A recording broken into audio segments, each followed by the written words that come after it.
नमस्कार, बहुत स्वागत है आप सभी का। आप देख रहे हैं आपका प्रोग्राम कहानी कुर्सी की। सीधे यहाँ विजय चौक से लाइव संसद भवन के बाहर हम लोग मौजूद हैं।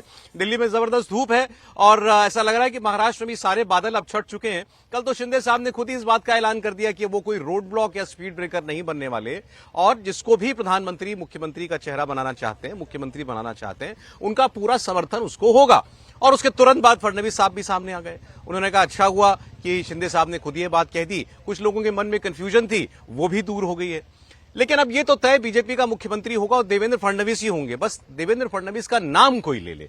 देवेंद्र फडणवीस के नाम की घोषणा क्या आज होगी या कल, इसके आसार ज्यादा इसलिए क्योंकि आज तीनों नेता जो हैं, एक नाथ शिंदे, अजीत पवार और देवेंद्र फडणवीस, वो दिल्ली पहुंच रहे हैं। शाम 7 बजे उनकी बैठक होगी गृहमंत्री अमित शाह के साथ, जिसमें महाराष्ट्र की इस नई सरकार का पूरा खाका खींच लिया जाएगा। तो इसके बारे में क्या अपडेट है वो आज आपको कहानी कुर्सी की में हम बताएंगे। प्रियंका गांधी वाड्रा अब सांसद हो चुकी हैं, उन्होंने शपथ ले ली है। वायनाड से जबरदस्त जीत उनको हासिल हुई थी और आज उनकी माताजी सोनिया गांधी के साथ वो पार्लियामेंट में पहुंची। राहुल गांधी उनको रिसीव करने के लिए दूसरी गाड़ी से पहले वहां पहुंच चुके थे और उन्होंने अपने भाई की तरह हाथ में संविधान की कॉपी लेकर शपथ उठाई है सांसद बनने की। और अब प्रियंका गांधी का रोल क्या होगा? प्रियंका गांधी अब कांग्रेस पार्टी के अंदर ऑफिशियली एक दूसरा पावर सेंटर बन जाएंगी, इस पर हम लोग बात करेंगे। इंडिया गठबंधन के लिए आज एक अहम खबर यह है कि हेमंत सोरेन वो आज शपथ लेने वाले हैं चौथी बार झारखंड के मुख्यमंत्री की। और उसमें कांग्रेस, लेकिन आज वो अकेले ही शपथ ले रहे हैं क्योंकि कांग्रेस पार्टी अभी ये तय नहीं कर पाई है कि उसके कोटे से कौन मुख्यमंत्री बनेगा। इवन कि कौन विधायक दल का नेता होगा भी ये भी तय नहीं है। इसलिए हेमंत सोरेन आज अकेले ही शपथ लेंगे। उनके इस शपथ ग्रहण समारोह में इंडिया गठबंधन के कौन कौन से और बड़े नेता पहुंचते हैं, इस पर भी हम लोग बात करेंगे। खबरें और बहुत सारी उनकी चर्चा होगी। अजमेर में अब शिव मंदिर था प्राचीन, इसको लेकर के एक याचिका दाखिल की गई थी, उसकी सुनवाई होगी, उसको स्वीकार कर लिया अदालत ने। इसको लेकर के जबरदस्त घमासान मचा हुआ है। मैं मनोज साहब को मिलवा देता हूं। हमारे साथ समीर चौगांवकर साहब हैं। समीर जी, बहुत स्वागत आपका। मनोज सिंह जी आज हमारे साथ आए हैं, जाने माने सेफोलॉजिस्ट हैं, चुनाव विश्लेषक हैं। मनोज जी, बहुत स्वागत आपका भी, तो पूरा महाराष्ट्र स्टडी किया उन्होंने। और हर्षवर्धन त्रिपाठी जी हमारे साथ हैं, स्वागत आपका भी। हमारे पॉलिटिकल एडिटर देवेंद्र पराशर जी भी हमारे मंच पर। तो पहले एक अपडेट जरा महाराष्ट्र के हवाले से, आज क्या क्या तय होना है दिल्ली में देवेंद्र? और सरकार की रूपरेखा तय हो जानी है और आज देर शाम ये बैठक होगी, मतलब जो टाइम रिजर्व रखा गया है, क्योंकि गृहमंत्री अमित शाह अभी दिल्ली से बाहर हैं। शाम तक तो वो दिल्ली लौट के आएंगे, महाराष्ट्र के नेता भी शाम को पहुंचेंगे और तय मानिए कि लेट इवनिंग में ये बैठक, और चाहे जितनी लंबी चल जाए वो बैठक चलेगी। चाहे जितनी लंबी चल जाए, इस लिहाज से मैं कह रहा हूँ कि सिर्फ मसला मुख्यमंत्री का नहीं है। मुख्यमंत्री का तो तय हो गया है, मुख्यमंत्री से आगे क्या, जैसे जो फॉर्मूला वो 20-22 या 10 से 11 वाली बात कही जाती है कि 20 से 22 के बीच में बीजेपी के, 10 से 11 शिंदे के, जो सोर्सेस के द्वारा जानकारी मिल रही है उसके हिसाब से शिंदे अब इसके लिए तैयार नहीं होंगे, वो ज्यादा से ज्यादा पुश करने की कोशिश करेंगे। दूसरी चीज की जैसे यूडी जैसा जो मिनिस्ट्री है, ये तय मानिए कि फाइनेंस अजित पवार के पास जाएगा। यूडी जैसी हैवी वेट मिनिस्ट्री जो है, पहले बीजेपी ये चाह रही थी कि वो अपने पास ही रखे होम के साथ साथ, तो होम बीजेपी के पास रहेगा, यूडी शिंदे के पास जाएगा और उसमें संख्या वो ज्यादा चाहते हैं। और जो खबरें सोर्सेज के द्वारा मिल रही है उसके हिसाब से शिंदे को ऐसा लग रहा है कि उनके साथ ठीक नहीं हुआ। अच्छा। और अगर ठीक नहीं हुआ तो आप समझ सकते हैं कि फिर उसकी भरपाई करने के लिए तो पूरे दबाव बनाने की कोशिश की जाएगी। तो ये सारी चीजें आज तय कर ली जाएगी गृहमंत्री अमित शाह और बीजेपी के राष्ट्रीय अध्यक्ष जेपी नड्डा के साथ बैठक में। ये रात तक होगा, अनाउंसमेंट नहीं होगा। अनाउंसमेंट मुख्यमंत्री का बीजेपी विधायक दल की बैठक नहीं होगा, केंद्रीय पर्यवेक्षक जब यहां से भेजे जाएंगे। तो ये जो 2.5 साल की सरकार चली थी जिसमें शिंदे साहब मुख्यमंत्री थे, उसकी सरकार की रूपरेखा क्या थी, एक बार आपको ये बता देते हैं। क्या उसी के अनुरूप कुछ होगा या उससे अलग? जैसा अभी देवेंद्र ने बताया, शिंदे साहब अब चाहते हैं कि भाई ठीक है, मैं अगर मुख्यमंत्री नहीं तो मुझे कुछ और मिले। तो 43 मंत्री बन सकते हैं महाराष्ट्र में, इसमें 6 एमएलए पर 1 मंत्री पद। ये फॉर्मूला जो है वो पिछली बार चला था, इस बार भी वो हो सकता है। तो इस लिहाज से अगर देखें तो बीजेपी के 20-22 मंत्री, शिवसेना के 10-11 और एनसीपी के 8-9 मंत्री हो सकते हैं। और अगर आप पिछली सरकार का जानना चाहें कि किस तरीके से सरकार का गठन हुआ था, तो बीजेपी व देवेंद्र फडणवीस डिप्टी सीएम थे, लेकिन सबसे ज्यादा मंत्री 20 और मंत्रालय उसके पास थे गृह मंत्रालय के अलावा। और इसमें गृह, कानून, सिंचाई, ऊर्जा, राजस्व, शिक्षा, पर्यटन, ये सारे मंत्री उस मंत्रालय उसके पास थे। एक नाथ शिंदे होम चीफ मिनिस्टर थे, लेकिन गृह विभाग उनके पास नहीं था। उनके पास जो बड़े मंत्रालय थे वो थे पीडब्ल्यूडी, अर्बन डेवलपमेंट और राजस्व मंत्रालय। वो चाहते हैं कि इससे भी ज्यादा कुछ और बढ़कर उनको मिले। एनसीपी में अजीत पवार जब आए, कोटे से कुछ ज्यादा नहीं देना चाह रहे होंगे। बाकी समीर जी क्या खबर है, आपको और बताएंगे? देखिए, जब एकनाथ शिंदे मुख्यमंत्री बने थे उस समय ये जरूर था कि उस समय एकनाथ शिंदे इतने पावरफुल नहीं थे, उन्हें मुख्यमंत्री बना दिया गया था, तो विभागों में उनके बहुत ज्यादा दखलंदाजी नहीं थी। यही कारण था कि गृह मंत्रालय भारतीय जनता पार्टी ने अपने पास रखा था और काफी बड़े मंत्रालय अपने पास रखे थे। इस बार अब ऐसी स्थिति नहीं। अब जब एकनाथ शिंदे मुख्यमंत्री नहीं बन रहे हैं तो जो देवेंद्र ने कहा कि अब कंपनसेट करना पड़ेगा उनको, मतलब कि नाराजगी थोड़ी दूर हो, तो मुझे लगता है कि बड़े विभाग वो अपने पास रखने की कोशिश करेंगे। उनकी ये कोशिश होगी कि देवेंद्र फडणवीस जब उप मुख्यमंत्री बने थे तो देवेंद्र फडणवीस के पास जो विभाग थे वह विभाग उनके पास आ जाए। तो उसमें वो हाउसिंग एक बड़ा मंत्रालय महाराष्ट्र के अंदर माना जाता है, तो हाउसिंग वो चाहेंगे आ जाए उनके पास। वो चाहेंगे कि जल सिंचाई का उनके पास आ जाए, वो चाहेंगे कि अर्बन डेवलपमेंट उनके पास रहे। इसके अलावा लॉ का भी कोशिश होगी कि लॉ भी उनको मिले। तो मुझे लग रहा है कि एनर्जी भी वो चाहेंगे, तो बड़े मंत्रालय वो अपने शिवसेना के लिए चाहेंगे। अब ये देखना होगा कि विभागों का बंटवारा कैसे होता है। क्या जितने 43 जो मंत्री बनना है वो इसी समय पूरे फाइनल होते हैं, या अभी आधा मंत्रिमंडल बनता है कि अभी कैबिनेट और इंडिपेंडेंट के साथ कुछ राज्य मंत्री बनाए जाते हैं, फिर बाद में कुछ दूसरा विस्तार होगा, उसके समय एडजस्ट किया जाएगा। ये तय होगा कि मंत्रिमंडल में कैबिनेट क्या जितने एकनाथ शिंदे चाह रहे हैं उतने इसी समय बनाए जाएंगे या कुछ बाद में बनेंगे। एकनाथ की कोशिश ये है कि भाई भारतीय जनता पार्टी जितनी कैबिनेट लेगी उससे थोड़ा ही कम मुझे कैबिनेट हमारी संख्या रहे, बहुत फर्क नहीं होना चाहिए। अजित पवार का भी दबाव है कि भाई मुझे भी इस बार ज्यादा मंत्रालय मिल जाए। तो आज अमित शाह के साथ जब बैठेंगे तो विभागों का बेसिकली कैसे डिस्ट्रीब्यूशन होगा, किसके विभाग किसके पास जाएंगे, किस कैबिनेट का कौन रहेगा, तो उसमें एमओएस किस पार्टी का रहेगा, इंडिपेंडेंट जो चार्ज रहेंगे राज्य मंत्री का वो विभाग किसके पास जाएंगे, ये सारी चीजें मुझे लगता है तय होगी। और बड़े कॉर्पोरेशन का भी मुझे लगता है कि आज बंटवारा हो जाएगा कि विभाग किसके पास जाएंगे, ये तय होगा। उसके बाद जब मुंबई में विधायक दल की बैठक होगी उसमें मुख्यमंत्री के नाम एक बार आपको जरा मुंबई से भी एक अपडेट देते हैं। सचिन चौधरी हमारे साथ जुड़ गए, हमारे सहयोगी। अजीत पवार शायद पहुंच चुके हैं दिल्ली, एकनाथ शिंदे देवेंद्र फडणवीस कब तक पहुंचेंगे, क्या पार्टियों के बीच में स्ट्रैटेजी बन रही है मंत्रालयों को लेकर, क्या अपडेट है सचिन?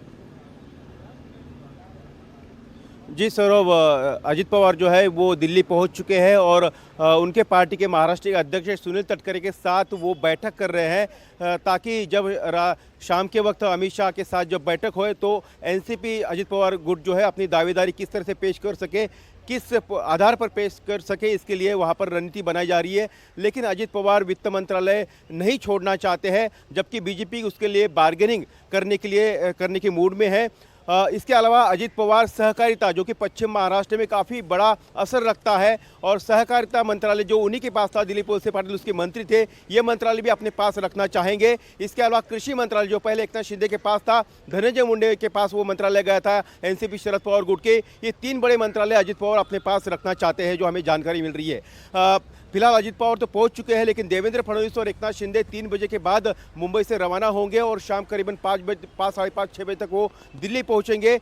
शिंदे ने भी अपने कुछ सीनियर जो मंत्री हैं उनके साथ बैठक की है, और उसके अलावा वो दिल्ली में भी अपने सांसदों के साथ बैठक करेंगे। उसके बाद अमित शाह के साथ वो बैठक के लिए रवाना होंगे। तो शिंदे भी अपने पार्टी के नेताओं की राय टटोल रहे हैं कि उनकी राय क्या है और किस आधार पर उन्हें किन पोर्टफोलियो पर दावा करना चाहिए। एकनाथ शिंदे जो है अर्बन डेवलप डिपार्टमेंट, जिसका सबसे बड़ा बजट है, चाहे मेट्रो का जाल हो, कोस्टल रोड हो, हाईवेज हो, वो मंत्रालय, राजस्व, उद्योग मंत्रालय वो अपने पास रखना चाहेंगे। और इसके अलावा जो जनता से जुड़ा हुआ मंत्रालय है, ग्रामीण विकास और स्वास्थ्य मंत्रालय, इस पर भी वो मांग कर सकते हैं। जबकि बीजेपी सूत्रों का यह दावा है कि देवेंद्र फडणवीस मुख्यमंत्री बनेंगे, लेकिन होम डिपार्टमेंट, गृह विभाग जो है वो नहीं छोड़ेंगे, वो अपने पास ही रखेंगे। लेकिन बीजेपी के पास भी कई सारे जो है मलाईदार और हेवीवेट मंत्रालय थे, जैसे कि ऊर्जा विभाग था, पर्यटन विभाग था, इस तरह के विभाग जो है उनको लेकर आज फैसला होगा। लेकिन मोटे तौर पर एकनाथ शिंदे अर्बन डेवलपमेंट चाहते हैं, अजित पवार ऊर्जा विभाग चाहते हैं और फडणवीस अपने पास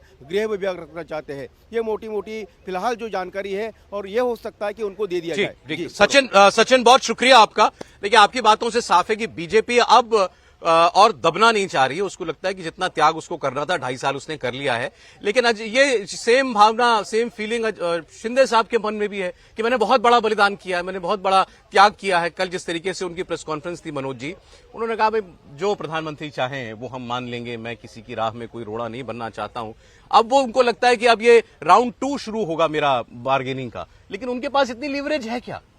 देखिए, सबसे चीज़ों को समझने की एक चीज़ है, जो यहाँ तक मैं महाराष्ट्र को किया और समझा, शिंदे को मुख्यमंत्री के तौर पे आप हटा रहे हैं, लेकिन क्या देवेंद्र की तरह वो खून का घूंट पीकर डिप्टी सीएम बनेंगे कि नहीं बनेंगे, इस पे मुझे थोड़ा सा डाउट है। अच्छा। या खुद बनेंगे या किसी और को सामने लाएंगे, चूंकि उनकी प्रेशर पॉलिटिक्स वहां पे शुरू होगी जब वो ये कुर्सी स्वीकार नहीं करते हैं डिप्टी सीएम के रूप में।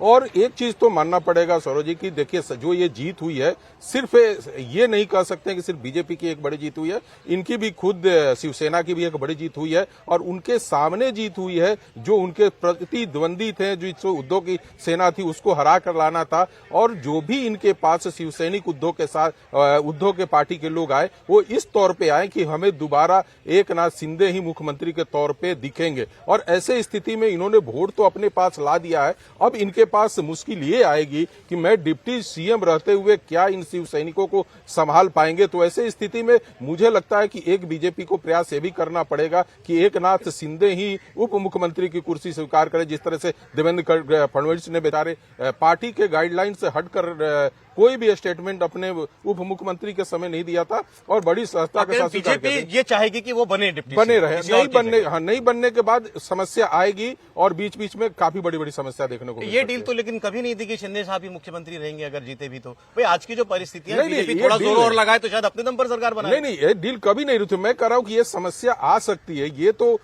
हम आप ये समीक्षा कर सकते हैं, बीजेपी समीक्षा, लेकिन एकनाथ शिंदे अपने सर्वाइव के लिए कुछ न कुछ बड़ा रोड़ा तो जरूर अटकाएंगे सरकार के गठन में। चूंकि उनके लिए दो समस्या है, एक बीजेपी नहीं, उनके सामने जो अजीत पवार का कद बढ़ा है वो भी उनके लिए सबसे बड़ी समस्या है कि ये दोनों पार्टियों का जब कद बढ़ेगा तो मेरा छोटा हो जाएगा, तो वो दोनों के बीच में अपने आप को स्थापित करने की कोशिश करेंगे। इसीलिए मेरा मानना है कि हो सकता है कि वो डिप्टी सीएम का कुर्सी न आपने बड़ी स्वीकार करें। इंटरेस्टिंग बात बताई है।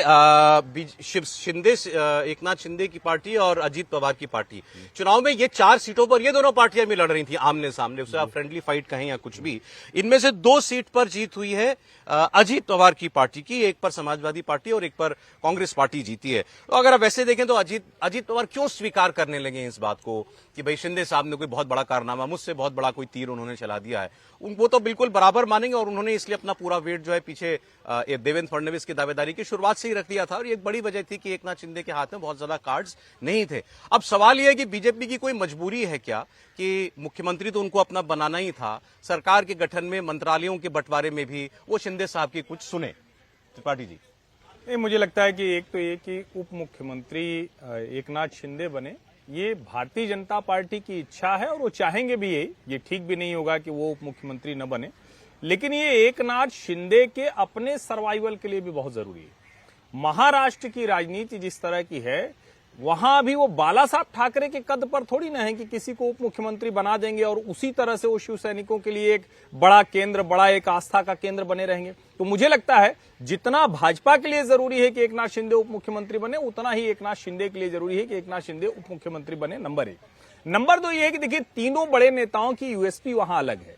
देवेंद्र फडणवीस एकदम अलग नेता निकले हैं। महाराष्ट्र की राजनीति में जो मुंडे महाजन की विरासत थी उससे भाजपा को खींच कर लाया, जो बड़े भाई की भूमिका थी वहां लेकर आए और बिहार की तरह अटक नहीं गए, बिहार की तरह नहीं रहे। महाराष्ट्र में उन्होंने उसको जो बैरियर था उसको क्रॉस किया। जब पार्टी ने कहा तो उन्होंने बैकफुट पे खुद को किया और एक जिसको कहते हैं ना कि मैं उसको त्याग तो नहीं कहता हूं, पार्टी में कोई त्याग वाग नहीं होता है। आप उप मुख्यमंत्री तो थे ही, ताकतवर नेता आप थे, लेकिन अपने आप को पोजिशनिंग के तौर पर ऐसा दिखाना कि हाँ जो पार्टी कहती है, तो कार्यकर्ताओं में एक बड़ा उदाहरण गया और इसीलिए वर्कर उनके पीछे खड़ा हुआ है। प्रधानमंत्री नरेंद्र मोदी भी इसीलिए देवेंद्र फडणवीस को, जिसको कहते हैं ना कि कोई उनके मन में जरा सा भी कोई ऐसा नहीं कि फडणवीस के अलावा कोई और, लेकिन जब चेहरों के तौर पर देखते हैं तो फडणवीस और अजीत पवार ये दोनों बड़े नेता हैं।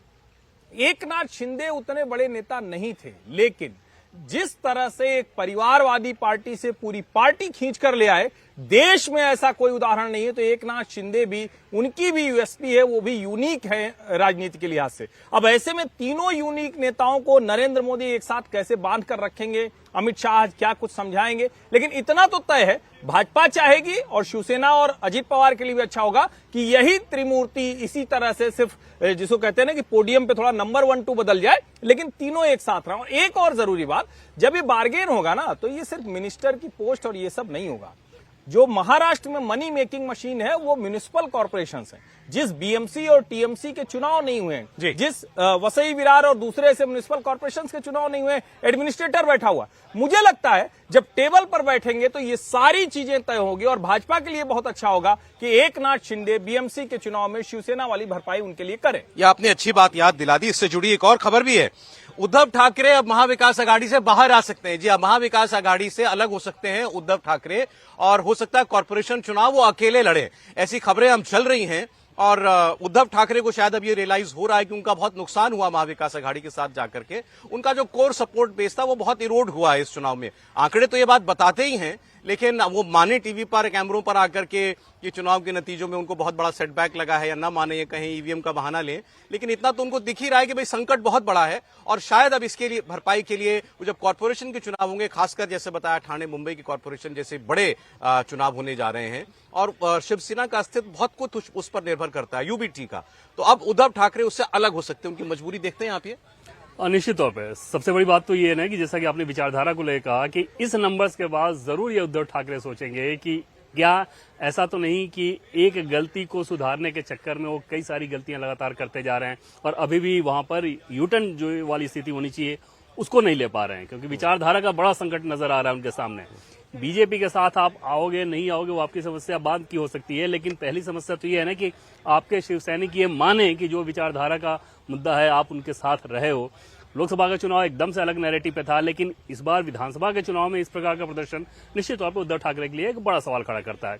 दूसरी चीज जो आप कह रहे थे कि डिप्टी सीएम शिंदे कैंप से जो हमें जानकारी मिल रही है उसके हिसाब से लगभग तय मानिए कि शिंदे डिप्टी सीएम होंगे। वहां बार्गेन सिर्फ इस हिसाब से होना है कि नंबर्स थोड़े ज्यादा बढ़ जाए, पोर्टफोलियो थोड़े ज्यादा आ जाए, और शिंदे ये अफोर्ड ही नहीं कर सकते कि उदय सामंत भले ही उनके बहुत भरोसेमंद हो या इस तरह के किसी भी दूसरे व्यक्ति को वो डिप्टी सीएम बना दें, क्योंकि जिस दिन वो बनाएंगे उसके बाद शिंदे उसी दिन से किनारे और देवेंद्र फडणवीस उस डिप्टी सीएम को मजबूत करना शुरू कर देंगे।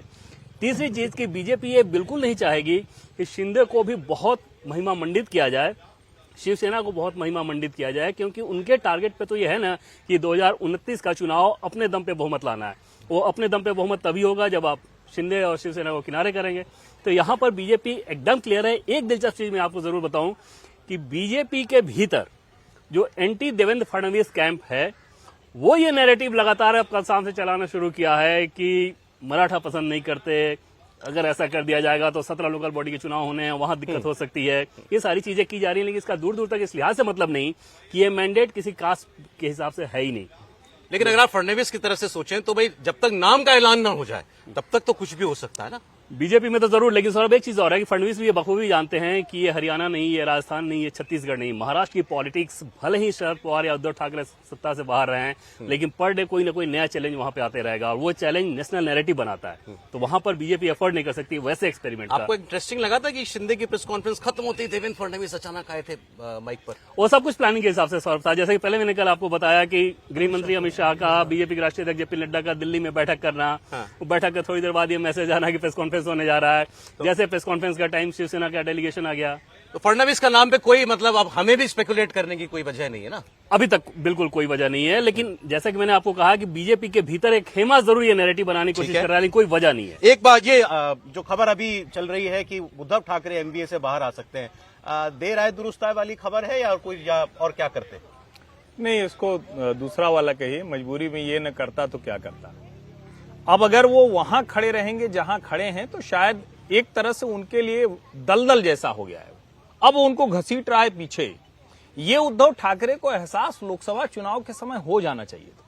उनके नेता जब एक सुर में जीत हुई थी, उस जीत में कौन किसको नहीं, मैं वही कह रहा हूं, वो नंबर 30 दिखता है, लेकिन जब महाराष्ट्र की राजनीति के लिहाज से देखते हैं तो उद्धव ठाकरे की जो वैचारिक तौर पर स्थिति थी, अगर किसी हिंदू नेता, आप एक तरफ तो कह रहे हैं कि हम हिंदुवादी पार्टी हैं, दूसरी तरफ आप कह रहे हैं कि डिप्टी सीएम वो मुसलमान हो सकता है क्या, आप कह रहे हैं कि क्यों हम लोग एक दूसरे से लड़ें, उसके बाद फिर आपके खिलाफ खबरें भी जो चलाई जाती हैं आपकी उसी बात में से निकालकर, क्योंकि आज का समय बड़ा खतरनाक है। कई बार जो आईटी सेल और ये सब काम करते हैं तो आप जो बोल रहे हैं उसी में से थोड़ा निकाल के तो मैसेज ये दिया गया कि ये नया मुल्ला ज्यादा प्याज खाता है, उस वाली स्थिति में उद्धव पहुंच गए। यानी जो सेकुलर पार्टीज हैं उनसे भी ज्यादा सेकुलर होने की कोशिश कर रहे हैं और वो शिवसेना के लिए खतरनाक हुआ। मेरा ये मानना है कि उद्धव ठाकरे जहां पर खड़े हैं वैसे भी वो निजी तौर पर तो बहुत कुछ मास अपील के तौर पर ना है, ना कुछ कर सकते हैं, उनका स्वास्थ्य भी इतनी।